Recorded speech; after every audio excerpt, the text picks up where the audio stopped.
My name is Rashid Faridhi. I'm the Edward Said Professor of Modern Arab Studies at Columbia University. I've been teaching here for a total of 22 years. When I was a student back in the 60s, we were told we were led by a bunch of outside agitators, by politicians nobody remembers the name of today. We were the conscience of this nation when we opposed the Vietnam War and racism back in 1968 and 1969 and 1970. The Vietnam War stopped because the people opposed it, and the people who led that were students. And the students who led that were here at Columbia and at Berkeley and a few other campuses on this fair Turtle Island. Students have been on the right side of history at Columbia and at other universities ever since the 1960s. We today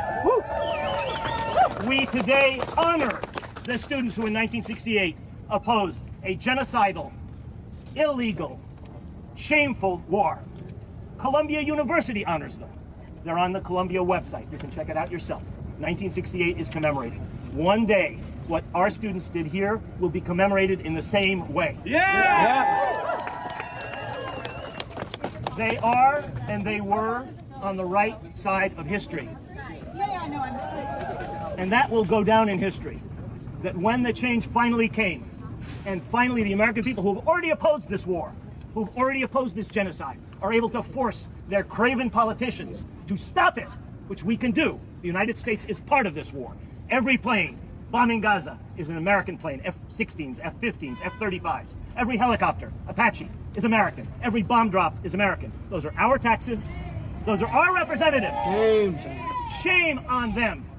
And shame on the administration of this university.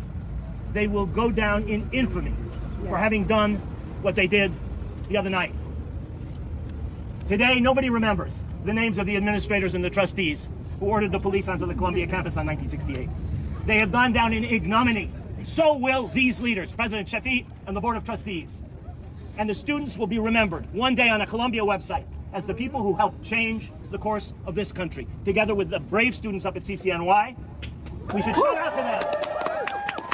Together with the students at NYU, FIT, all over this country. What we are witnessing in terms of police repression is a tiny fraction of what people under occupation in Palestine have been experiencing for 56 years. The kettling, the checkpoints, the blockades, the police dragging students out. Many of them were injured last night. The lies, outside agitators. Wait until the numbers come out from One Police Plaza. They were all students. They were our students.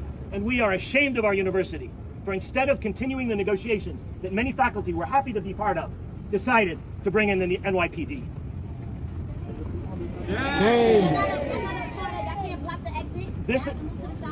This administration has brought disgrace on Columbia University. Shame on them. Shame on them. Shame.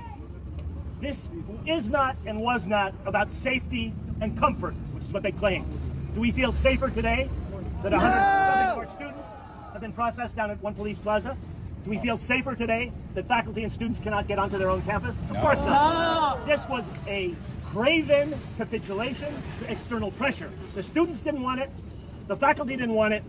Outside forces wanted it. The politicians, the media, which has shamefully failed to report so much of what's actually happening here. Shame. And which has exaggerated incidents instead of looking at the whole picture. I don't want to talk more about the media. This is not about safety and comfort. Sir, this is about the moral issue. Why are you blaming the media? This is not about safety and comfort. This is about a genocide being carried on with American money and with American weapons against a people that has been living under occupation for generation after generation after generation. That's what it's really about. That's what the students were about, and that's what faculty and staff for Justice in Palestine are about. Why are your supporters trying to block that? We are faculty and staff who believe that our students should be safe. All of our students should be safe. But the right to protest, the right to free speech, and academic freedom, which is being infringed as we speak, university protocols, The arrangements that this university made since 1968 to deal with these things have been swept aside in an arbitrary fashion by this administration in response to external pressures. Shame on this university. Shame. I repeat one more time. This is not about Columbia or CCNY or Berkeley or UCLA or any other place where the students have risen up. This is the conscience of a nation speaking through your kids, through young people who are risking their futures, who are risking suspension, expulsion, criminal arrest in order to wake people up in this country. It's absolutely essential.